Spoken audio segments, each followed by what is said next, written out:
Capítulo 10. Bem-aventurados os que são misericordiosos. Perdoai, para que Deus vos perdoe. A misericórdia é o complemento da brandura, porque aquele que não for misericordioso não poderá ser brando e pacífico. Ela consiste no esquecimento e no perdão das ofensas. O ódio e o rancor denotam alma sem elevação, nem grandeza. O esquecimento das ofensas é próprio da alma elevada, e para acima dos golpes que lhe possam desferir. Uma é ser preciosa, de sombria suscetibilidade e cheia de fé. A outra é calma, toda mansidão e caridade. Ai daquele que diz, nunca perdoarei. Esse, se não for condenado pelos homens, sê-lo-á por Deus. Com que direito reclamaria ele o perdão das suas próprias faltas, se não perdoa as dos outros? Jesus nos ensina que a misericórdia não deve ter limites, quando diz que cada um perdoe ao seu irmão, não 7 vezes, mas 70 vezes 7 vezes. Vamos fechar os nossos olhos, tentando compreender ao máximo este ambiente de luz, em que estaremos amparados pelas emanações da providência divina. Pedir para que o Mestre e todos os seus trabalhadores envolvam e protejam e leve o amparo, a proteção e o amor a todos os irmãos que se encontram encarnados e desencarnados, principalmente aos nossos irmãos suicidas, para esta casa que nos acolhe, que nos mantém aquecidos, que nos mantém protegidos.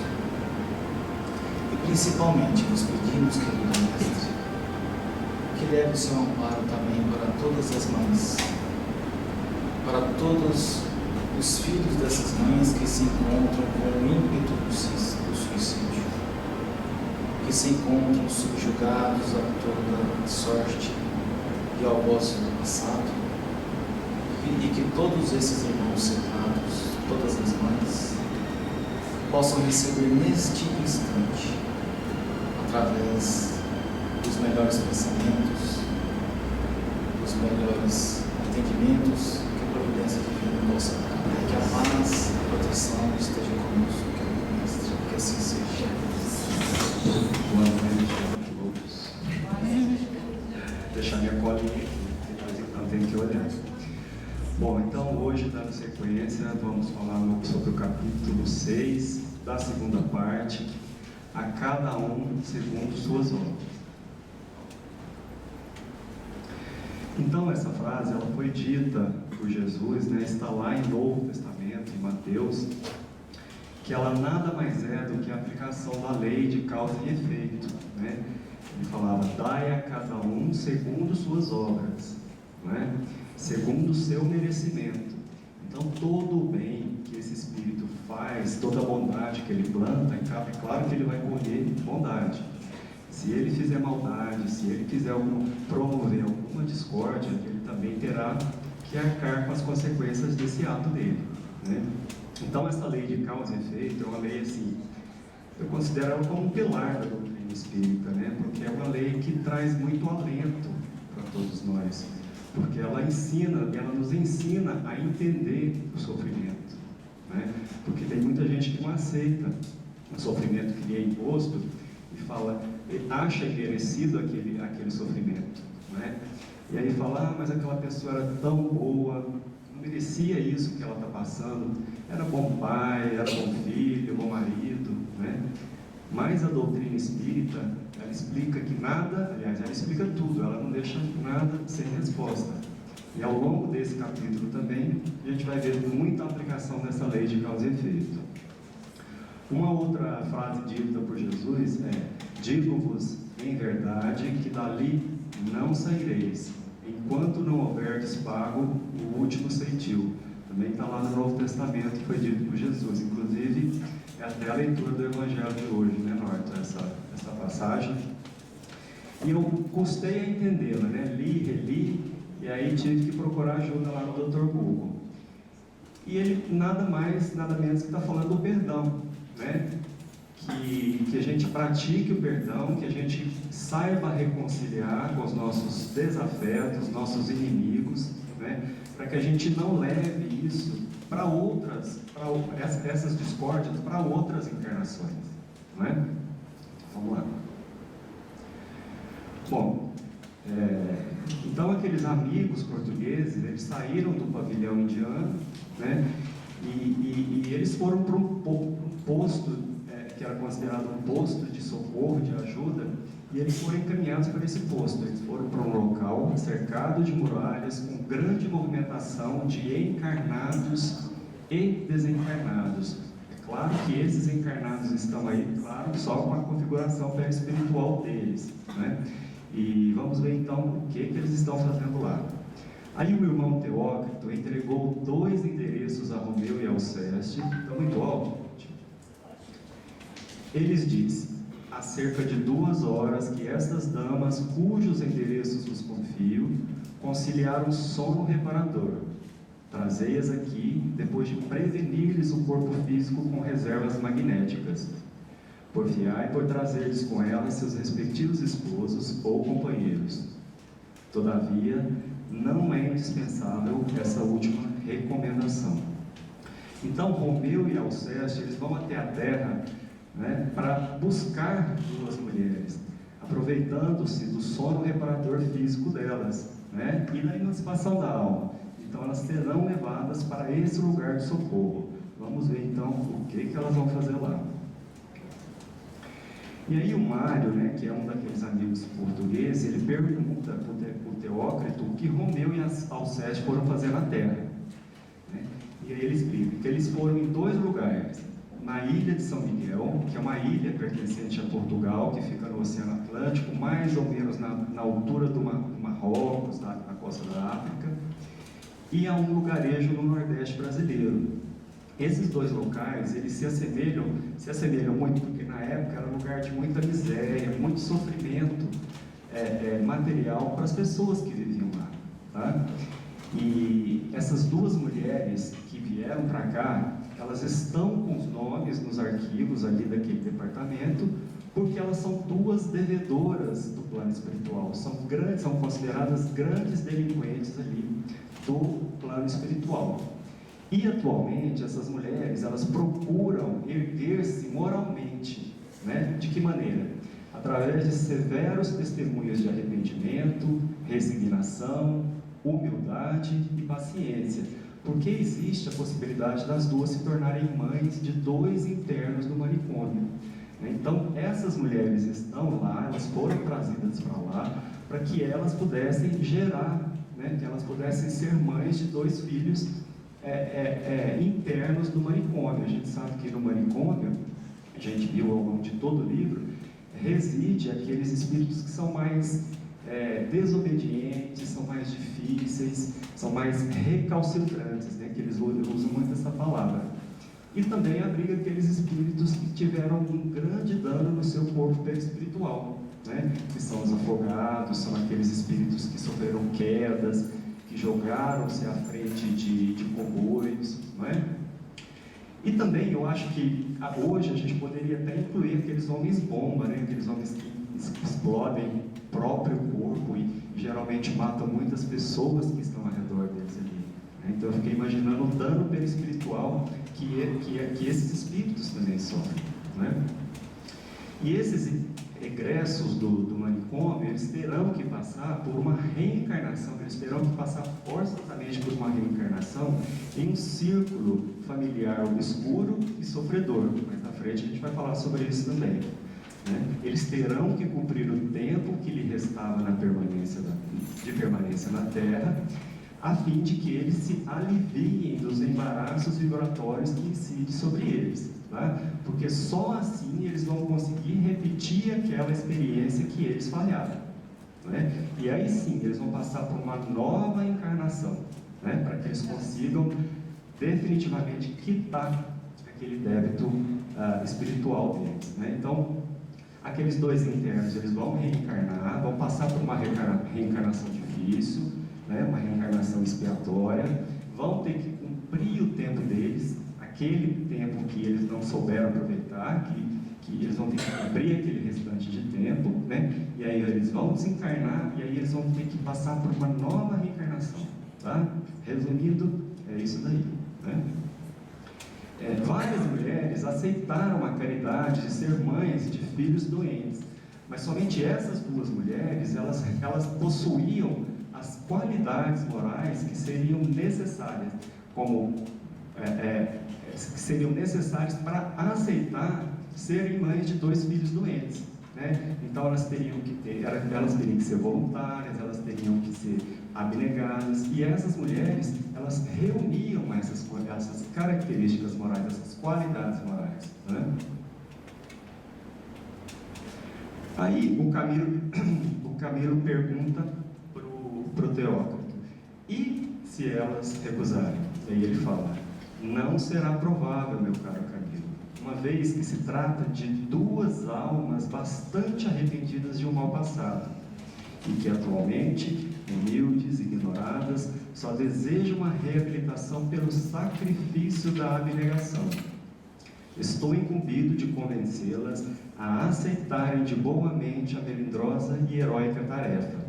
E continua ainda: e caso ainda se recusem, a divina providência impor-lhe-ás esse sacrifício como provação pelos malfeitos do passado, pois ambas são espíritos que em existências passadas falharam como mães, furtaram-se criminosamente às sublimes funções da maternidade, sacrificando nas próprias entranhas os envoltórios carnais em preparo para espíritos que delas deveriam renascer. Então essas 2 mulheres, elas estavam o quê? Elas estavam arrependidas desses crimes do passado, desses abortos que elas cometeram lá no passado, né? E elas estavam dispostas a reparar todo esse mau passo que elas deram lá numa encarnação pretérita, né? Então chegou o momento delas passarem por essa reencarnação expiatória, né? Só que, em vez de gerar filhos saudáveis, bonitos, sadios, inteligentes, elas iriam ser mães de 2 espíritos muito culposos no plano espiritual, né? Que ele chama lá no livro que esses espíritos serão verdadeiros monstrengos repulsivos, né? Tamanha será a deformidade física que esses espíritos irão reencarnar, né? E além do mais, elas terão que ser mães pacientes, mães amorosas, mães resignadas, né? Então será uma grande missão, aliás, uma difícil missão que essas mulheres terão que passar, né? E aí agora é a vez de Belarmino perguntar para o Teócrito: a lei obriga os suicidas a reencarnarem entre estranhos? E ele é enfático: sim, e isso não acontece somente aos suicidas, mas também a todos aqueles que faliram no seio familiar, levando desgosto aos corações que os amavam. Existem casos em que poderão voltar em um lar afetuoso, outros reencarnarão entre espíritos inimigos.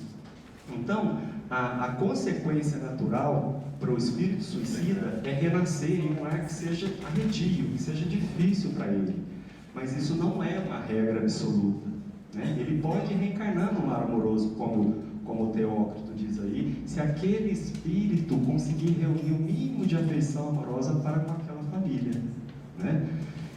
Mas ele fala: o que vai ser mais difícil é se ele reencarnar num lar onde estão seus inimigos, né? Então, por isso, naquele primeiro slide lá, aquela mensagem de Jesus, inclusive é a do Evangelho de hoje: reconciliar com seus inimigos, para não levar essas discórdias adiante, né? Mas de qualquer maneira, esses espíritos, eles reencarnarão em um lar que vai ser favorável, que vai ser propício para a provação que eles têm que passar naquele momento, não é?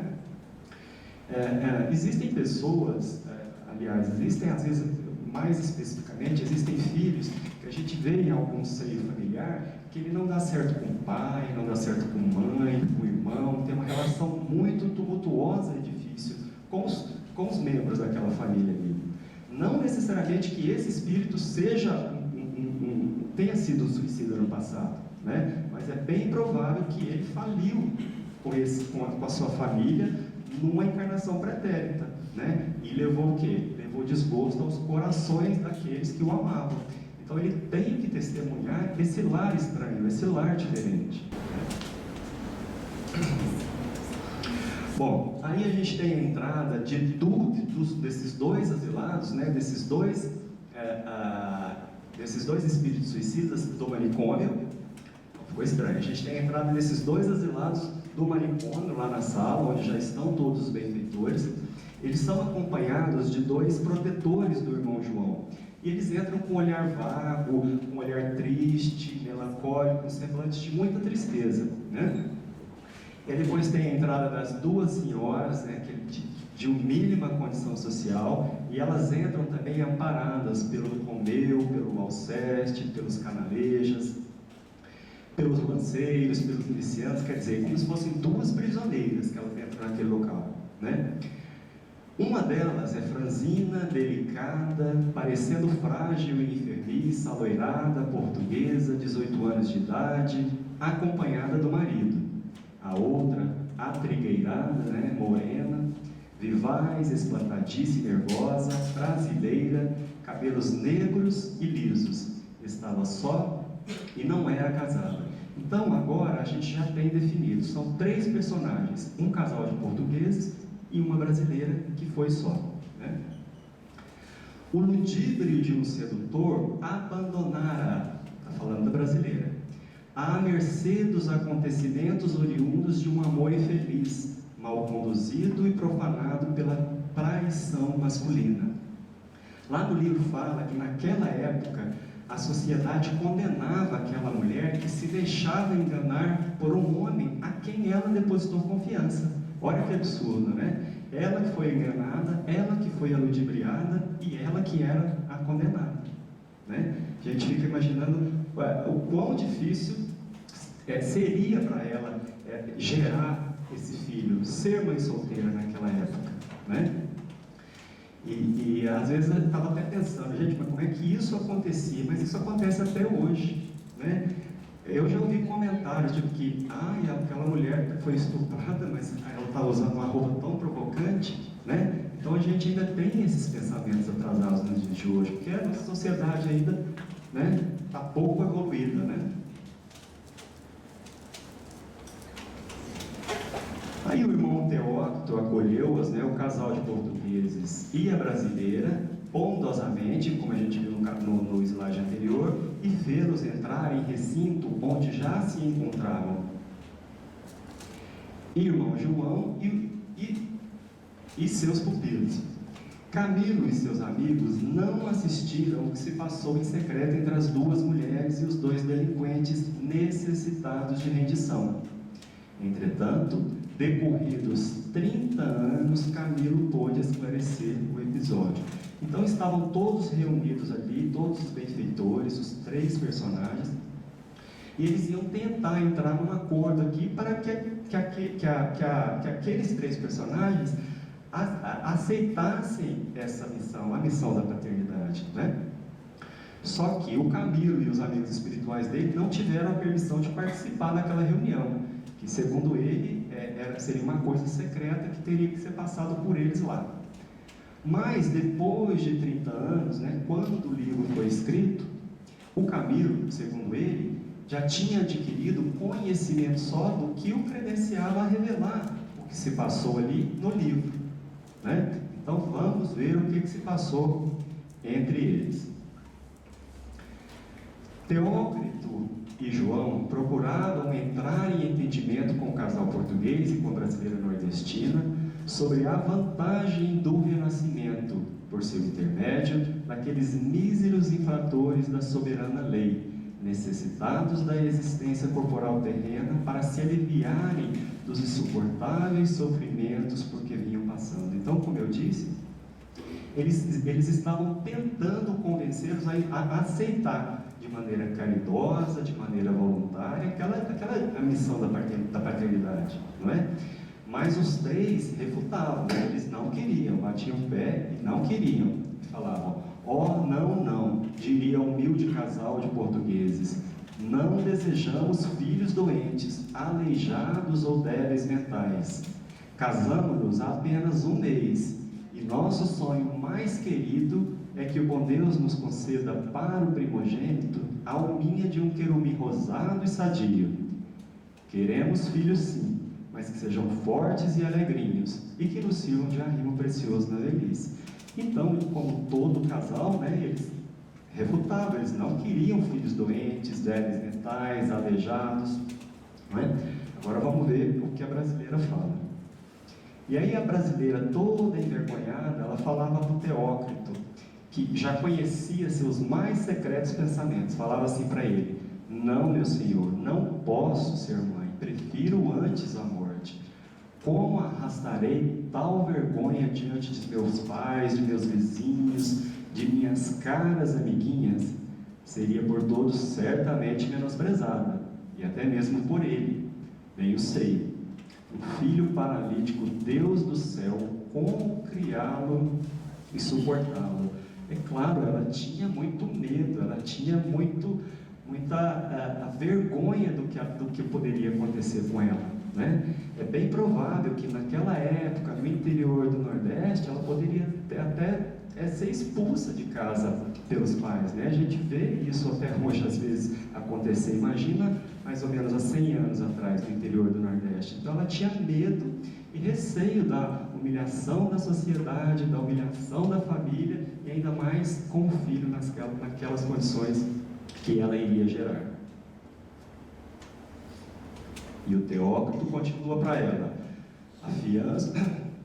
afianço-te, minha filha, que cumprindo os teus deveres de mãe, enquanto os homens te cobrirem de opróbrio, né, que significa vergonha e humilhações, castigando-te pelo teu erro, o céu te reanimará, a fim de que resistas a todos os embates e venças a provação, glorificando-te espiritualmente pelo heroísmo que testemunhares como mãe de um miserável enfermo, de um pobre suicida do passado. Então Teócrito estava tentando dar uma injeção de ânimo para aquela mulher, dizendo: olha, nós não vamos te abandonar, não vamos abandonar você e o seu filho nessa reencarnação expiatória tão difícil, tá? Então ele estava tentando despertar o instinto maternal daquela mulher, né? Todo o amor que ela poderia doar para aqueles dois espíritos, para aqueles dois filhos que com certeza seriam muito menosprezados e humilhados por todos, né? Estes, né, os dois espíritos suicidas, entrevendo dificultosamente o que se passava, sentiam-se singularmente atraídos para as duas senhoras, afinando-se com tônus vibratório emitido por suas emanações mentais e sentimentais. Então a conexão espiritual ali já tinha sido feita, já tinha se estabelecido, né? Aliás, essa atração magnética é uma condição essencial da ligação entre a futura mãe e o futuro filho, e aquilo ali já estava se estabelecendo, aliás, já tinha se estabelecido essa atração magnética. Diante da negação das três personagens humanas em estabelecer acordo, foi requisitada a colaboração de Romeu e Alceste, que decidiram por uma medida vigorosa. Então, diante da dificuldade deles entrarem ali em acordo, daqueles três personagens aceitarem de maneira voluntária toda aquela árdua missão, né, mas necessária, difícil, mas necessária missão, os benfeitores decidiram tomar uma medida vigorosa, né? Qual medida vigorosa vai ser essa? Vamos ver. Então, diante da dificuldade dos três personagens a aceitar aquela missão, eles passaram a rever os panoramas das próprias existências pretéritas vividas sobre a Terra e arquivadas no perispírito de cada um. Então, todos os crimes, todos os abortos, todos o mal que eles fizeram no passado estava lá, né, no chip espiritual dele, no subconsciente perispiritual deles. E seria ali revelado a todos na tentativa de convencê-los a aceitar essa missão. Vamos ver então por que o casal de português era considerado tão devedor do passado. O casal de portugueses reviu-se como abastados fidalgos emigrados para o Brasil, a extorquirem de braços escravos o bem-estar de que se ufanavam, levando ao desespero míseros africanos que vergavam, doentes e exaustos sob a rudeza de labores excessivos, maltratados cada dia por novas disposições arbitrárias e impiedosas. Então, o casal de portugueses, eles estavam envolvidos com a escravidão, né? O Brasil foi o último país a abolir a escravidão aqui na América. Então, o drama da escravidão, ele trouxe muito sofrimento para essas pessoas que emigraram forçosamente para o Brasil. Muitos crimes, muitas humilhações, torturas físicas, morais, assassinatos, separações de família, né? A escravidão foi uma mácula muito importante para a história do Brasil, né? Que provavelmente, não, com certeza repercute espiritualmente até hoje na reencarnação de espíritos aqui no Brasil. Lá no livro ele fala que serão necessários vários séculos para que esse débito seja quitado, né, com essas pessoas que foram envolvidas ali na escravidão, não é? E agora vamos ver a brasileira. Por que ela era considerada tão devedora do passado? A infeliz nordestina, por sua vez, reconheceu-se como dama orgulhosa da própria formosura, que o fora antecedente de existência planetária, irreverente, vaidosa, profanando os deveres conjugais com desrespeito aos juramentos consagrados no altar do matrimônio, recusando-se, ao demais, ao tributo às leis sublimes da natureza, que dela exigiam o desempenho da maternidade, recusa que a levava até mesmo ao infanticídio. Então, a brasileira, ela tinha um histórico de traições conjugais, né? Ela era considerada uma mulher muito orgulhosa, muito vaidosa, e com certeza ela devia usar de outras artimanhas para conseguir o que ela queria, né? Provavelmente ela iria usar da maledicência, da mentira, do egoísmo, né? Quer dizer, ela reunia várias imperfeições morais que seriam totalmente contrárias a qualquer tipo de sentimento de amor, de caridade, de resignação, não é? E essas imperfeições, essa falta, vamos dizer assim, esse baixo caráter dela, engessava a evolução moral dela, né? A gente sabe que lá no Livro dos Espíritos tem uma questão que fala qual que é o maior entrave ao progresso moral daquele espírito, e a resposta é o egoísmo, né? E a partir do egoísmo é que ramifica todos os outros males, todas as outras imperfeições, né? Bom, então todas as faltas que esses três personagens cometeram lá no passado, as faltas abomináveis, os erros e ações praticados por eles, foram descortinados, né? Então a espiritualidade, a doutrina, ela, nesses casos, ela permite essa, vamos dizer assim, saber o que o espírito foi, o que fez, quem foi, né? Porque para aquele caso se fazia necessário, não é? Mas às vezes aqui na Terra tem espíritos que querem, por simples curiosidade, saber quem que foi, onde viveu, o que fez, né? E isso é altamente desaconselhável, não é? Porque a pessoa, o espírito encarnado, ele pode ter uma infeliz, uma desagradável surpresa, né? E pode trazer um embaraço, um constrangimento ali para ele e para as pessoas que vivem ao redor dele, né? Então esse tipo de curiosidade simples e pura deve ser evitado, né? Os três personagens também haviam reencarnados com o desejo de repararem os seus delitos do passado. Então, lá no planejamento reencarnatório deles, eles acordaram que eles iriam passar por essa dificuldade, por essa provação naquela reencarnação que elas estavam passando naquele momento. mas parece que elas esqueceram disso, né? E isso parece que é uma situação recorrente, né? Acorda e decide que vai, naquela encarnação, resolver isso e aquilo, e aquele espírito simplesmente ele esquece e sucumbe e cai em tentação novamente, né? Porque não vigia o pensamento, não vigia as ações, e aí ele fica muito vulnerável, né? Bom, aí tristonha, mais resignada, pronta para cumprir sua generosa missão, a portuguesa caminhava ao lado do esposo, que compartilhava da sua conformidade com o inevitável, enquanto a brasileira, desfeita em lágrimas ardentes, se via reconduzida sob a ajuda fraterna do velho Canalejas e de seu inseparável filho Roberto, né? Então eles tiveram que, vamos dizer assim, forçosamente, né?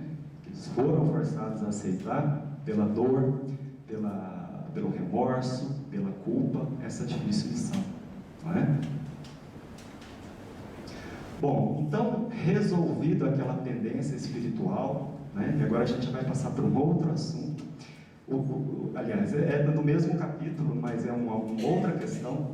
E aí, aqueles amigos portugueses, eles continuam excursionando ali por outros departamentos, e agora eles serão acompanhados pela irmã Rosália, numa visita que eles farão uma sessão de planejamento de corpos físicos. Essa sessão ela é descrita no livro como um verdadeiro ateliê, né? Porque vai ser um verdadeiro ateliê onde os artistas expõem, esculpem suas obras, né? Mas na frente a gente vai ver que é como se fossem obras de arte mesmo. E nessa sessão, eles verão em que condições físicas eles irão reencarnar, né? E Rosário esclarece a eles. Antes da reencarnação, foi realizado um estudo não só do meio ambiente, como do estado fisiológico dos futuros pais, da saúde deles, das questões de hereditariedade e outras. Se o espírito é passível de sofrer deformações físicas e doenças graves. Então é feita uma compilação de vários dados para que aquele corpo, para que se fizesse o esboço do corpo físico deles. Mas esses corpos não serão construídos à revelia do espírito e dos cientistas. Vamos falar disso mais na frente também. E aí,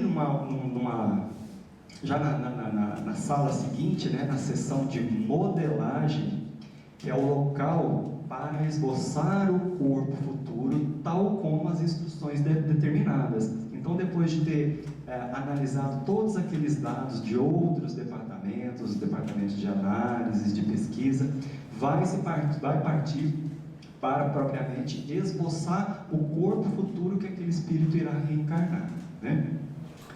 E aí ele pode ser mutilado desde o nascimento, como seriam aqueles espíritos egressos do manicômio do caso anterior, passível de o ser no decurso da existência por enfermidade ou acidente, passível de aquisição de doenças graves e incuráveis, e poderiam também reencarnar com o corpo normal, belo, sadio, né? Acho que é o Belarmino, né, que vai reencarnar com o corpo normal, ou Jerônimo? Não? Nenhum deles? Não. Eu pensei que era o Jerônimo, eu fiz confusão. Mas isso pode acontecer, não é? Porque o espírito, ele vai enfrentar um outro tipo de sofrimento, não físico, mas aquele de ordem moral, né? Que pode ser tão ou mais difícil que o de ordem física. E aí, num outro gabinete, eles verão como é que ficaram os corpos deles em decorrência do suicídio, né? Então seria um esboço dos corpos primitivos no momento ali que eles suicidaram. Como é que ficou esse corpo? Ele descreve como verdadeiras estátuas em tamanho normal, ricamente em detalhes, né? com detalhes muito naturais mesmo. E eles seriam classificados da seguinte maneira: o envoltório primitivo, tal como existiu e foi aniquilado pelo suicídio, né? Então suicidou, e é o corpo dele como ficou naquele momento do suicídio. E aí, então, ele fala que numa placa continha a descrição do estado em que se encontrava o mesmo envoltório na ocasião do sinistro.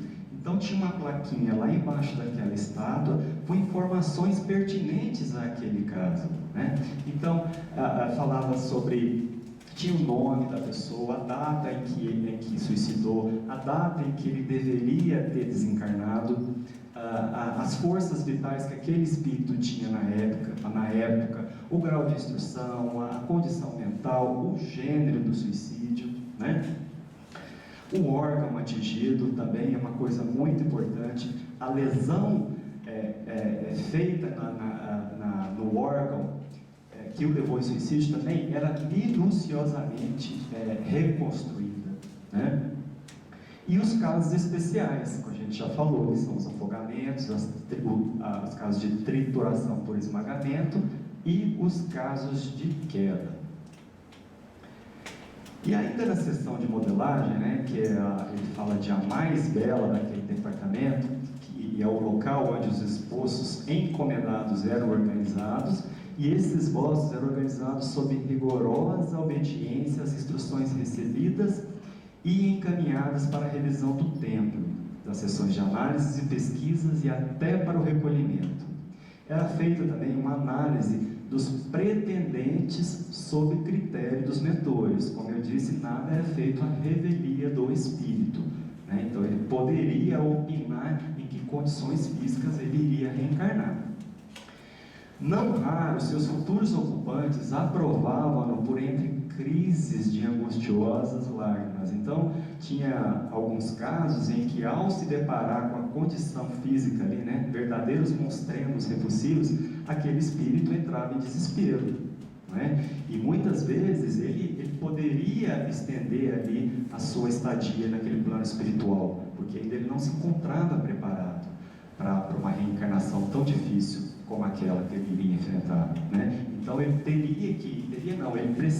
ele precisaria se encorajar e se fortalecer mais para seguir adiante. E os guias e o templo zelariam pelos interesses dos penitentes com justiça e amor.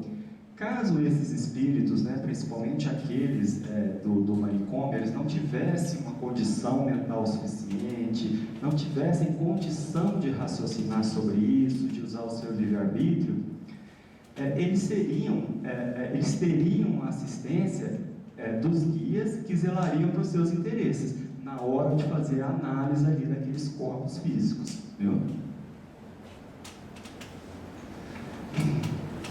Bom, aí eles continuam a fazer vamos dizer assim, a excursão dele para aquele departamento, e agora eles serão acompanhados pelo irmão Clemente. E aí, enquanto eles vão passando de sala em sala, o irmão Clemente vai palestrando para eles. Vamos ver o que ele fala.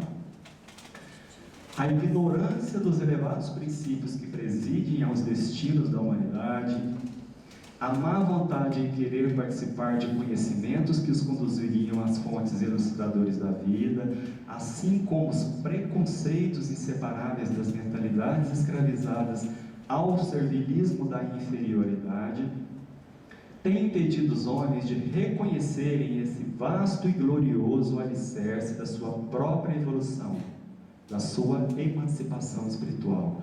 Então, o que o irmão Clemente queria dizer com essa linguagem tão rebuscada, né, tão floreada, típica bem da época e do próprio Camilo Castelo Branco? Ele quer dizer resumidamente que existem mentes ainda muito ignorantes, muito preconceituosas ainda, ligadas escravizadas na inferioridade. E ele cita 3 exemplos sobre isso, sobre esse preconceito, sobre esse apego à inferioridade, né? Primeiro são aqueles homens da ciência, são os doutores, né? Que são pessoas muito veneradas aqui na Terra, né? Porque são muito, geralmente, né, claro, né? Alguns são muito orgulhosos, né? São muito vaidosos, E esses espíritos, eles teriam muita dificuldade em reencarnar na obscuridade, na humildade, né? E caso isso acontecesse, a parte intelectual desses espíritos ficaria ali, dormindo, enquanto a sua parte moral teria que ser trabalhada e realçada, não é? Um outro exemplo que ele dá é das pessoas que são ricas, famosas, a classe política, né, que também é muito veneradas por muito paparicada, muito bajulada. Ele fala que também esses espíritos não aceitariam uma reencarnação na humildade, na miséria, né?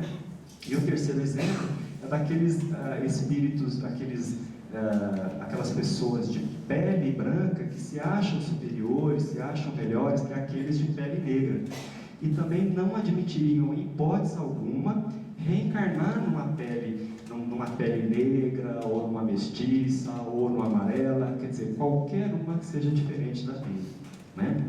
E aí ele continua: nenhum homem, doutor, rico, político, portanto, como nenhum espírito, poderá fugir às atrações irresistíveis dessa lei, né, da lei de igualdade. Todos são iguais perante Deus, quer delas desagrade ou lhe impute respeito, uma vez que é necessária a toda a criação como fator que é do seu progresso. Bom, e aí agora é a irmã Rosália que vai falar para ele. A irmã Rosália, ela vai fazer uma descrição pormenorizada dos principais órgãos que são atingidos pelos suicidas, não é? Então ela faz uma descrição detalhada do coração, do cérebro, da visão, da audição, da língua, né? Tão importante para a fala, para a deglutição, para a digestão. E ela fala o seguinte: nenhuma peça inútil, nenhuma linha supérflua voltada à inatividade. Todas as particularidades são essenciais, integrando um todo generoso.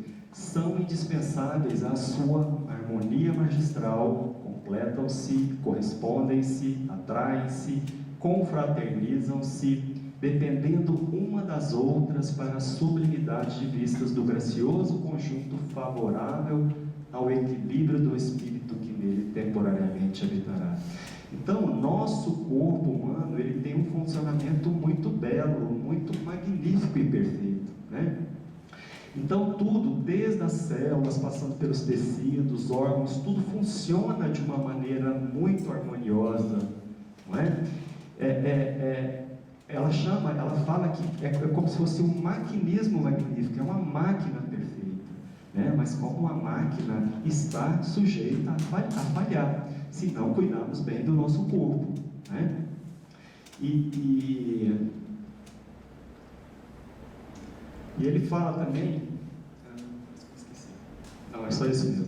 Ah, não, lembrei. Ele fala que muita gente não cuida do próprio corpo e às vezes se envenena com esses excessos que a gente tem por aí, né? Com o excesso do fumo, da bebida, da droga, do vício do sexo, da gula, né? Que isso tudo leva à destruição do nosso corpo, que a gente chama, que isso não está no livro, de suicídio involuntário, né? E aí ela continua: o estado definitivo dos fardos humanos para a temporária habitação é a beleza. A existência de desarmonias no conjunto provém de espíritos que assim o desejaram, fossem por modéstias e humildade, fosse comodidade e receio de situações perturbadoras, pois a beleza física, muito admirada sobre a terra, torna-se, no entanto, qualidade perigosa em suas sociedades, diante das tentações e excessos a que se vê exposta. Então tem espíritos que decidem reencarnar, vamos dizer assim, não tão bonito, não tão belo, né, com alguma deformidade, alguma anomalia física. Por quê? Porque são espíritos humildes ou têm receio dessas tentações aqui da terra, né? E a beleza física, assim como, ao contrário de que muitos pensam, é uma prova muito difícil, assim como a riqueza, né? Porque, como já foi dito, exponham com aquele espírito a muitas tentações, né? Tem pessoas assim que tem uma busca muito frenética com aquela beleza física, vamos dizer assim, ideal, né, que é ilusória, né? E aí a pessoa, ela se submete a vários procedimentos cirúrgicos, estéticos, mais e mais. E no frigir dos ovos, ela ainda continua o quê? Ela se sente vazia, ela se sente triste, né? Porque isso traz para ela uma felicidade muito fugaz, muito passageira, não é? E porque a verdadeira felicidade, né, a gente sabe, quer dizer, a gente deveria saber que não está na nossa casca externa, está dentro da gente, né? É você poder dormir e acordar com a consciência tranquila, é você poder ajudar alguém, sabendo, né, que você não fez mal para ninguém, é você poder ajudar alguém que precisa, que necessita, essa pessoa te dá um sorriso, um obrigado, com sinceridade, não é? Tem um documentário que está no Netflix, chama Happiness, inclusive eu já falei dele nas nossas reuniões de segunda, e até a Cíntia falou que vai colocar ele lá no blog, que ele fala exatamente disso, né? Ele fala da genuína felicidade, né? Que são aquelas pessoas que perderam tudo, né? A condição delas piorou, mas a felicidade aumentou, né? Quer dizer, então elas têm uma outra visão, um outro conceito de felicidade, né? Então é muito bonito esse documentário. Enquanto eu estava estudando essa parte também, eu lembrei de uma entrevista que a cantora Maria Bethânia uma vez deu, que eu estava vendo, e aí a repórter perguntou para ela: mas você não pinta o cabelo? Enfim, estava falando da vaidade dela, né? Porque ela não pinta o cabelo, ela não é muito vaidosa e tal. E aí ela falou muito sabiamente para a repórter: esses cabelos brancos, essas rugas, são minhas, né? A vida me deu e eu os mereço, né? Eu achei muito bonito isso da parte dela. E aí ela completa: saúde, bem inapreciável de que o homem desdenha, fingindo ignorar que se trata de um auxílio divino concedido às criaturas com vistas a encorajá-las nos trabalhos vivificantes.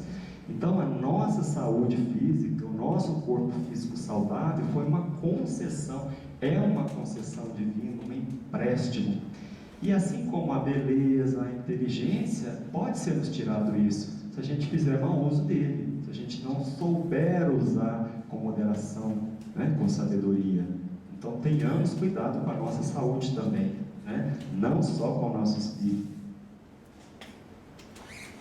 E aí, fraternalmente, continuou o irmão Clemente: seremos responsáveis por vós, por toda a encarnação. Assistiremos todos nos momentos difíceis, que serão muitos. Enxugaremos vossas lágrimas, né? Estaremos com vocês ali a todo momento, sugestionando vocês para o lado positivo, ajudando vocês a não caírem em tentação. Zelaremos por vossa saúde, por vossas condições físicas, para que vocês consigam terminar aquela encarnação. Vigiaremos para que não se agravem as provações, né? Porque a nossa sociedade, de uma maneira geral, ela é muito individualista, preconceituosa, né? E o que mais esses espíritos irão precisar vai ser de solidariedade, né? Então, por isso que esses espíritos, esses benfeitores, irão acompanhar nessa reencarnação expiatória esses espíritos durante toda a vida terrena deles, né? Somente encerraremos espinhosa missão quando cessada a vossa expiação. E quando vai se dar isso, né?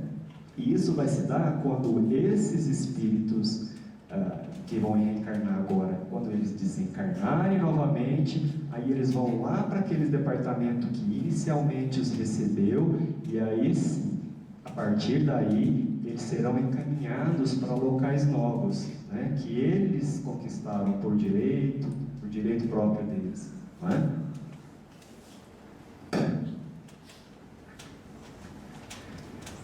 E aí ela fala, né, mais uma vez: jamais o retorno ao campo físico material se efetivará a contragosto vosso.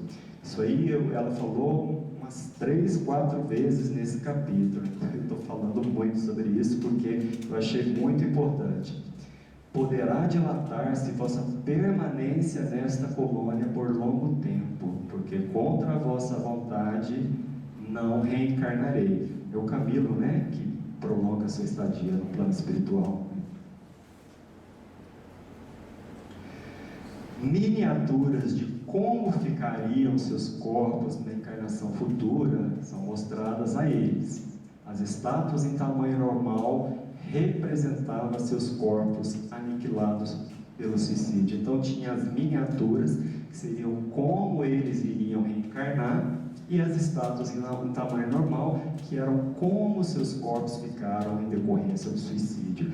E aí ele dá um exemplo, né, de uma plaquinha embaixo de uma dessas placas, e ele fala o nome Vicente de Siqueira Fortes, né, que é um nome fictício, foi reencarnado a 10 de outubro de 1868, deveria retornar ao lar espiritual aos 74 anos, ou seja, no ano de 1942. Suicidou-se na cidade do Rio de Janeiro, Brasil, no ano de 1897, atirando-se à frente de um comboio de estrada de ferro, contando 29 anos de idade. Então ele deveria desencarnar com 74, suicidou aos 29, jogando-se contra um comboio, contra um trem, contra uma locomotiva.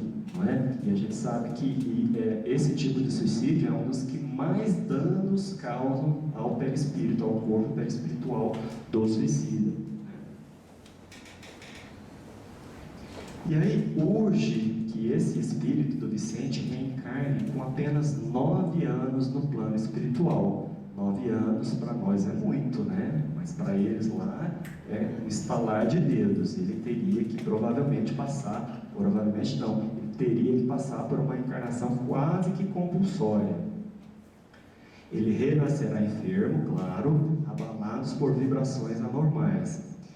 Ele não possui nem poderá adquirir percepções para a vida espiritual enquanto se encontrar nesse estado. Por isso que se faz necessária a reencarnação compulsória dele.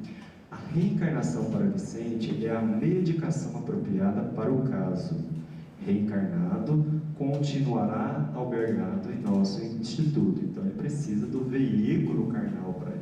O veículo carnal é necessário para que aquele sofrimento, aquela sombra que aplaque sobre ele, possa diminuir.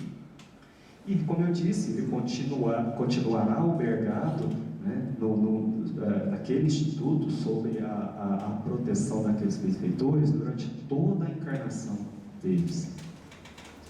Obrigado. Nós agradecemos o Cláudio pela belíssima exposição esclarecedora e abrimos agora para o debate. Quem quiser fazer a pergunta, ele está afiado para responder. E se quiser fazer alguma colocação que achou interessante no capítulo, ela também pode ser feita agora. Não sei o microfone, mas fala para a gente ouvir. Tá. Pelo que eu entendi nesse último slide, igual o caso desse rapaz que iria reencarnar, ele nem tinha percepção de que estava lá. Ele nem tinha consciência da realidade espiritual em volta. Então, aí não fala, mas provavelmente esse espírito estava também no manicômio, né? E no manicômio ele fala, onde está abrigado aqueles espíritos que não têm nenhuma condição mental de raciocinar, de usar o livre-arbítrio para qualquer coisa, de ser doutrinado, não é? Então esses espíritos teriam que passar por uma reencarnação compulsória por causa disso, né? Não fazia sentido eles ficarem lá. Ele nem tinha consciência ainda da morte, de tudo que tinha acontecido. Não, isso não é dito lá no livro, né? Mas assim, a consciência da morte, eu creio que ele devia ter, né? Tem como você retornar no último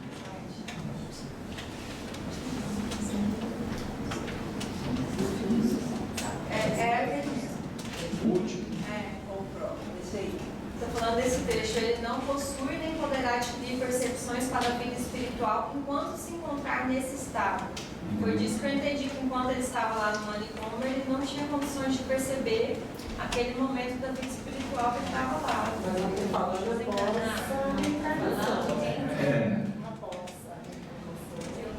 Assim, eu não entendi isso, né? Que ele não tinha ainda a percepção que ele estava desencarnado, né? O que eu entendi é que ele não tinha condição nenhuma de passar por todos esses ensinamentos que desde o primeiro capítulo a gente tem estudado essa doutrinação.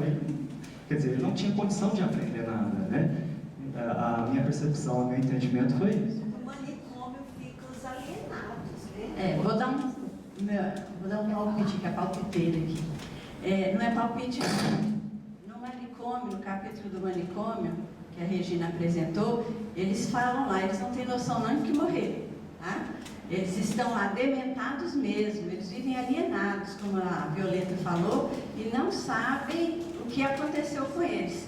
Eles precisam de várias reencarnações compulsórias para passar a entender o estado em que eles se encontram, porque aquela energia animalizada lhes faz falta. Eles cortaram, você viu esse rapaz que ele está falando aí, o Vicente, ele encurtou 45 anos da vida dele. Ele deixou para trás 45 anos da vida dele. Ele desencarnou no auge da força física dele, da energia material dele, da exuberância da vida dele.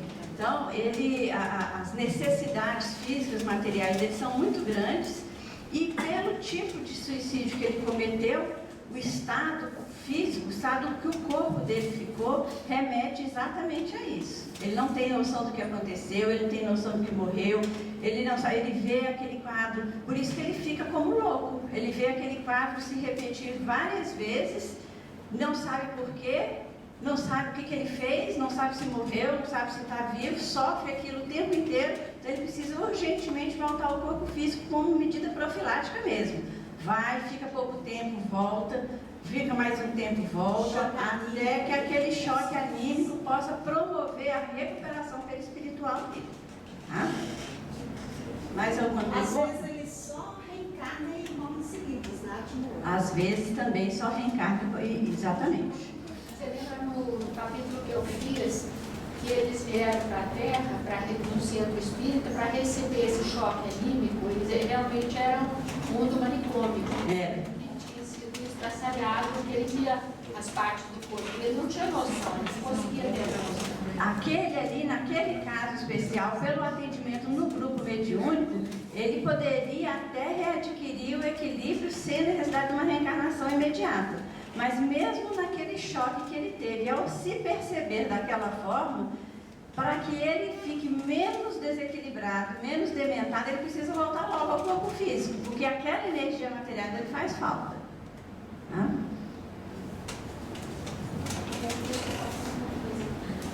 Eles precisam conquistar a condição de unidade física, espiriticamente falando. Então, primeiro eles conquistam a unidade, a integridade do corpo, para que depois eles tenham uma encarnação normal, a termo, né? E houve uma questão que o Cláudio falou, que um deles poderia nascer com perfeição física. A questão da perfeição física é assim, pode ter o corpo todo perfeito, menos aquela região em que ele cometeu o suicídio, que ele escolheu motivo de morte, de causa morte, né?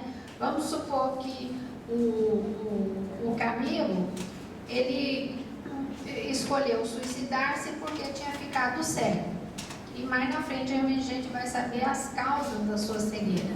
Então ele vai nascer cego para resgatar aquilo que ele não havia resgatado. Ele vai ficar cego nas mesmas condições. E ainda tem o problema do ouvido, porque ele deu um tiro. E além disso, ele vai ter problema com a audição, porque ele lesou também a condição auditiva. Então, assim, o corpo físico pode ter imperfeições, menos nos locais em que causou o suicídio e a lesão provocada pela causa mortis. Só para a gente recapitular aqui, esses detalhes são importantes para que a gente possa acompanhar o decorrer do livro. Mutilado desde o nascimento. O Mário Sobral vai nascer mutilado desde o nascimento, sem as mãos, certo? Passível de o ser no decurso da existência ou por enfermidade ou por acidente. O Belarmino, ele vai nascer normal, mas vai adquirir tuberculose novamente, né? E uma doença do sangue, né? Muito séria, porque ele ele cortou os pulsos, né? Passível de aquisição de doenças graves e incuráveis.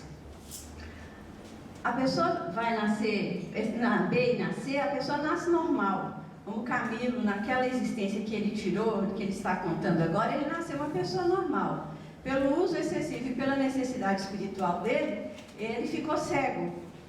E não suportou mais uma vez, ele tirou a vida. Já não era a primeira vez que ele estava fazendo aquilo, certo? O Jerônimo, que foi falado aqui, para não ficar dúvida, vamos recapitular o capítulo da Violeta. O Jerônimo vai nascer normal, vai nascer rico e abastado. E vai se arruinar novamente, falir, vai ficar pobre, paupérrimo, e ainda vai contrair uma doença que vai deixá-lo muito debilitado, né? Vai ser o esforço dele para a sua manutenção, para a sua sobrevivência, vai ser muito difícil, além da vergonha que ele vai passar novamente, né? O golpe do seu orgulho, por ele se arruinar perante a sociedade.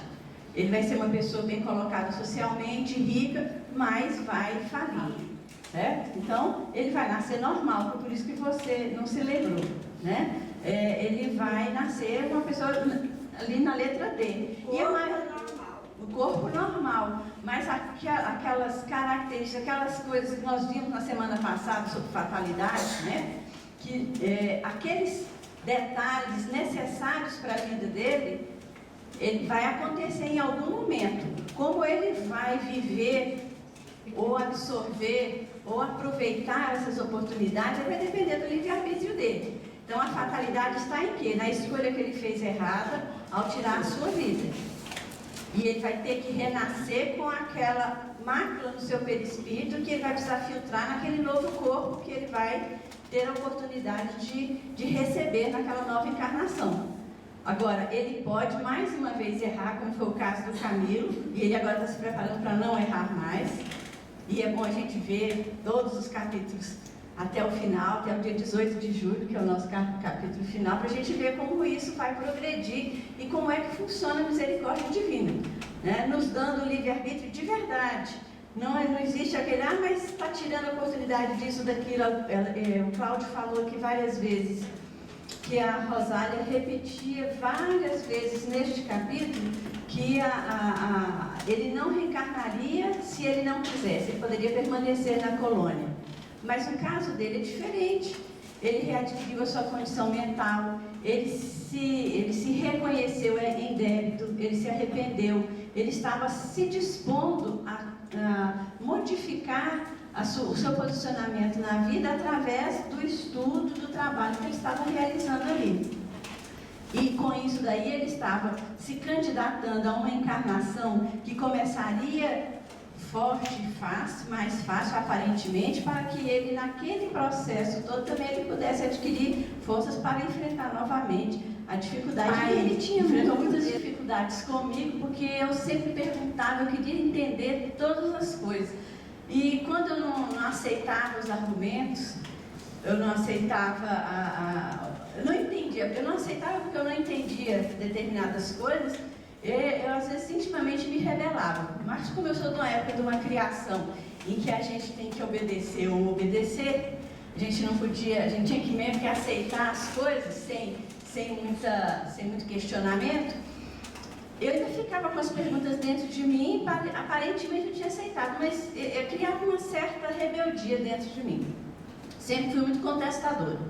Isso me ajudou até um determinado ponto, porque foi assim que eu aprendi muita coisa, né? Botando o joelho no chão. Aprendi o que eu não aprendi pelo amor, aprendi com certeza pela dor de errar e ter que começar tudo de novo.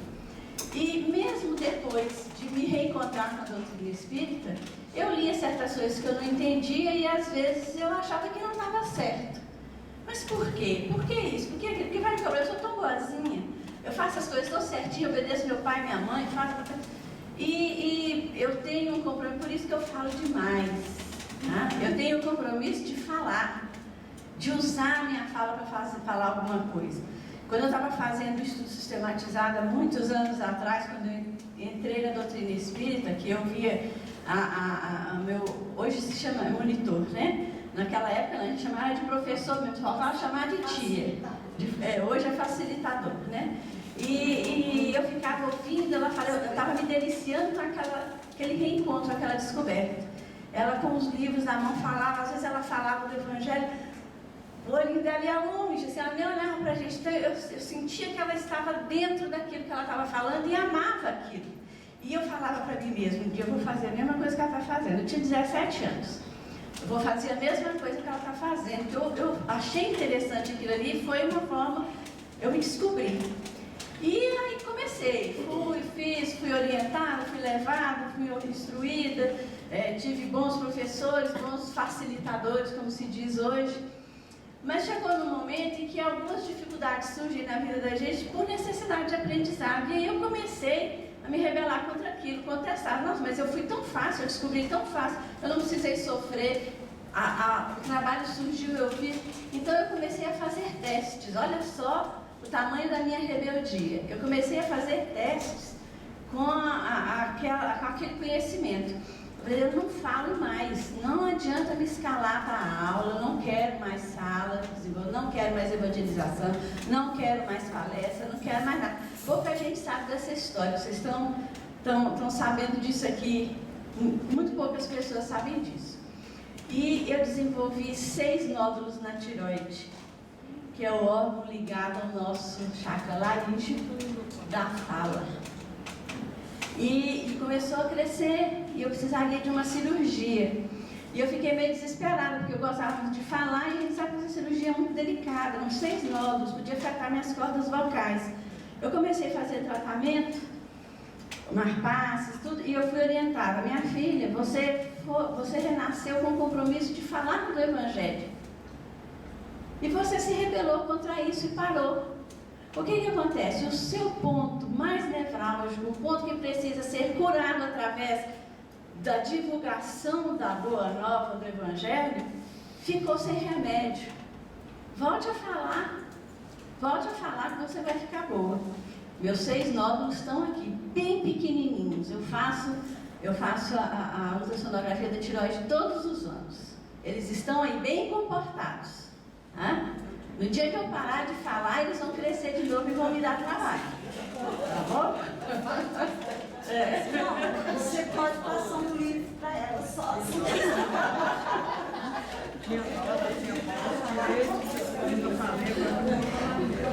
Gente, é interessante depoimentos assim, porque cada um de nós temos um compromisso. E é dentro do nosso ponto de rebeldia que a gente identifica onde você precisa corrigir.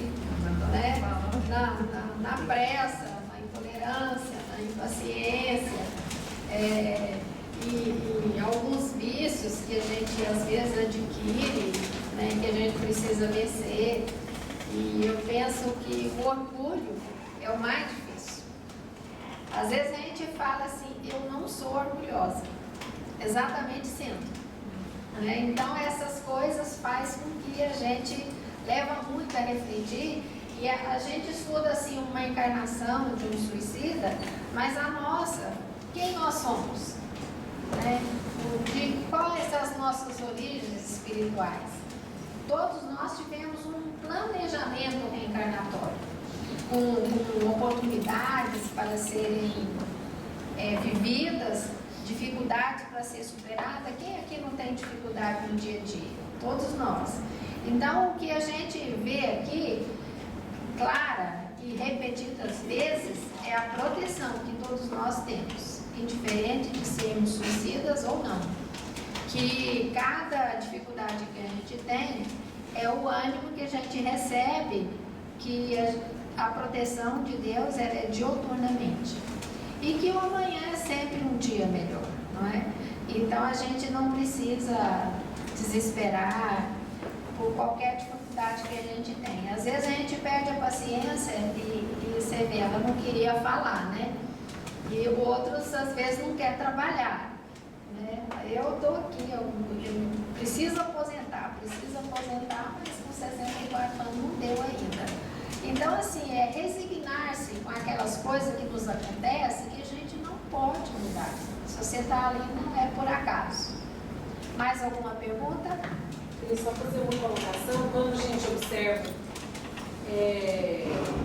os espíritos que, no caso, iriam reencarnar com problemas, né? As mães que foram lá conduzidas, todas têm comprometimento. Uma vez perguntaram para o Chico, como é que Deus escolhia as mães dessas criaturas que tinham tanto problema, né? Aí ele respondeu, são as mães que recebem filhos assim, são as que têm capacidade de amar até o infinito. Então, muitas vezes a gente vê pessoas, né, que recebem filhos assim, muitas desistem, né, que é o livre-arbítrio está com cada um de nós, mas a gente observa assim, que tem isso, né? O amor tem que estar acima de tudo, e os espíritos consultores que planejam as reencarnações colocam para cada um que realmente ela conseguiria dar conta, né? Mas a resposta do Chico é maravilhosa, né? Quando a gente vê uma mãe cuidando de um filhinho com um problema, né? Que dói, assim, dentro da gente, a gente que é mãe vê, né? A gente tem que render graças mesmo e pedir por elas, né? Para não desistirem de suas missões. Olha, o pedido de oração para as mães dos reencarnantes está sendo assim uma constante no grupo da quarta-feira, porque está sendo uma grande quantidade de reencarnação compulsória. Hoje os espíritos eles não estão tendo assim, muita oportunidade de falar assim, não, eu vou escolher minha mãe. Às vezes a mãe é aquela mesmo que deu que certo, precisa né? ser, né? Que precisa ser. A Cíntia postou um fato interessante, já que ela tem que falar, eu vou pedir para ela repetir, já que consultou o Chico sobre a criança que ia cortar as pernas. Ah, sim, eu coloquei no grupo, é uma passagem do Chico. O menino já tinha nascido sem os braços, cego, né? E ele estava com um problema de saúde muito sério e que precisava, os médicos disseram que ele precisaria amputar as pernas. E foram consultar o Chico, né? Como é que fica essa situação dessa criança? Porque, olha só que sofrimento, já não tem os braços, é cego. Depende da mãe para tudo, e ele vai ter que amputar as pernas. Será que não tem uma forma de dar uma assistência espiritual para ele para evitar isso? E Emmanuel consulta os espíritos para saber o que resposta daria e passa para o Chico a informação. E o Chico responde à família, olha, esse é um espírito que já suicidou há muitas encarnações seguidas e ele está cego e sem os braços para evitar exatamente nessa vida que ele não cometa isso de novo, porque ele pediu, ele implorou que ele renasceria apenas se ele tivesse vontade, passasse pela cabeça dele a vontade de tirar a sua vida novamente, que lhe tirasse aquela oportunidade de qualquer forma. Então a espiritualidade disse que ele tem que amputar as pernas, porque ele está pensando em andar até na beira do rio e se jogar lá dentro. E como ele pediu que fosse impedido de cometer o ato novamente, então ele está doente e precisa amputar as pernas, para que ele chegue com a sua existência até o final. Quem acessou lá o WhatsApp, o nosso grupo lá, viu a historinha lá, eu coloquei lá.